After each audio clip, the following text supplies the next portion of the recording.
Hello hi everyone, welcome back to stock updates. इस video में हम लोग बात करेंगे अडानी एंटरप्राइजेस की, जो अडानी ग्रुप की एक कंपनी है। इनफैक्ट सबसे बड़ी कंपनीज में से एक है अडानी ग्रुप की। तो उसके रिगार्डिंग कुछ इंपॉर्टेंट अपडेट्स हैं अडानी एंटरप्राइजेस के रिगार्डिंग, तो इस वीडियो में हम लोग वो डिस्कस करेंगे। अडानी की जो ग्रुप ऑफ कंपनीज है उनमें से कुछ ने अपना Q3 रिजल्ट डिक्लेयर कर दिए।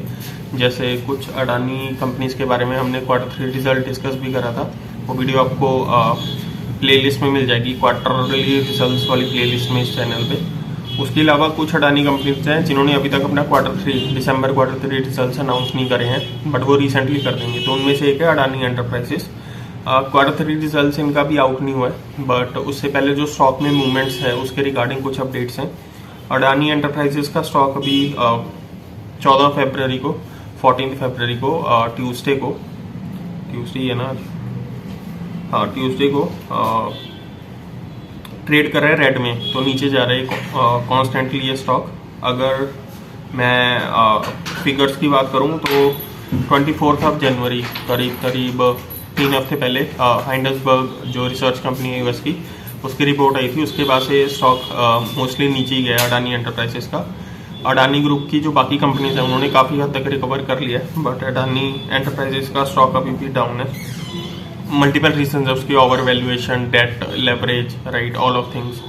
बट जो अभी इंपॉर्टेंट अपडेट्स आ रही हैं कि ब्लूमबर्ग जो कंपनी है उन्होंने ये एस्टिमेट करा है कि जो Q3 रिजल्ट्स हैं अडानी एंटरप्राइजेस के, उनमें वो रिवेन्यू पोस्ट करेंगे अराउंड ₹29,245 करोड़ का, और नेट प्रॉफिट होगा 582.80 करोड़ का। और जो एक्सपेक्टेड बीटा है, जो प्रपोज्ड बीटा है ब्लूमबर्ग की ओर से, वो 1952 करोड़ का है। अगर इन फिगर्स का ईबिटा, प्रॉफिट और रेवेन्यू का कंपैरिजन करें एक साल पहले के क्वार्टरली फिगर से, तो कंपनी ने नेट लॉस रिपोर्ट करा था उस टाइम पे 98 करोड़ का, और रेवेन्यू था 18,757 करोड़ का। तो रेवेन्यू लगभग 18,500 करोड़ से करीब 29,000 करोड़ हो गया, जो कि एक अच्छी इंप्रूवमेंट है। और जो प्रॉफिट की अगर बात करूं तो 98 करोड़ करीब जो 100 करोड़ का लॉस था एक साल पहले, वो 582 और 83 करोड़ रुपए के प्रॉफिट में कन्वर्ट हो चुका है। तो ये एक अच्छे फिगर्स हैं।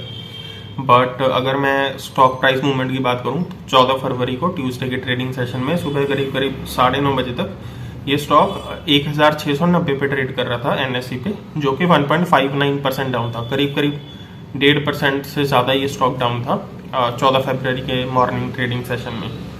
और अगर बॉटम लाइन ट्रेंड की बात करूं तो कंपनी ने नेट प्रॉफिट जो पोस्ट करा था क्वार्टरली रिजल्ट्स के कंपैरिजन में, तो मार्च 2022 में इनका प्रॉफिट अडानी एंटरप्राइजेस का 255 करोड़ था, 255 करोड़, और जून 2022 में 410 करोड़ था, 410 करोड़, और लास्ट क्वार्टर में यानी जो सितंबर क्वार्टर था 2022, उसमें 438 करोड़ था।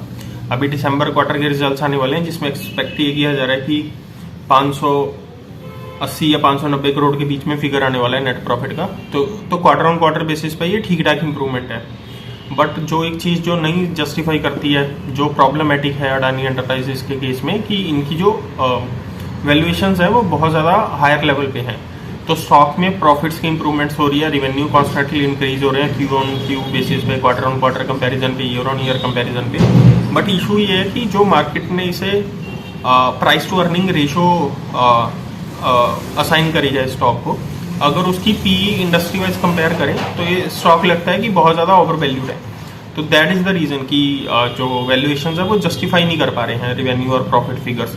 ऑल्दो रेवेन्यू और प्रॉफिट लगातार बढ़ रहे हैं, बट वो जस्टिफाई नहीं कर पा रहे हायर वैल्यूएशंस को। तो जब से हाइंडसबर्ग की रिपोर्ट आई है, जो कि 24 जनवरी को आई थी, तब से लेके अब तक स्टॉक ने almost half of the valuation गवा दी है। तो लगभग half of the wealth investors की, जिन्होंने इन्वेस्ट करा हुआ था इस कंपनी में, तो वो लूज आउट हो गया, बर्न आउट हो गया, राइट। तो ये एक थोड़ा आई थिंक प्रॉब्लमेटिक है कंपनी के लिए, at least in the short term. Long term देखेंगे क्या होता है। बट इसके रीजंस यार वही 2-3 है। सब्सटेंशियल डेट है, डेट बहुत ज़्यादा है, ओवर लेवरेज्ड है, इंक्लूडिंग प्लेजिंग ऑफ शेयर्स। इन्होंने बहुत सारे शेयर्स प्लेज कर रखे हैं कंपनीज या बैंक्स के पास लोन लेने के लिए।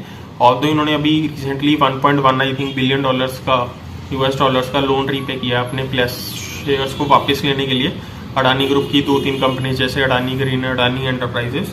बट अभी भी अगर आप ओवरऑल लेवरेज देखोगे, ओवरऑल डेट देखोगे तो वो थोड़ा ऑन हायर साइड ही है। और इन्होंने अपना 20,000 करोड़ का जो एफपीओ लाया था वो फुली सब्सक्राइब हो गया था, बट इन्होंने वापस ले लिया वो।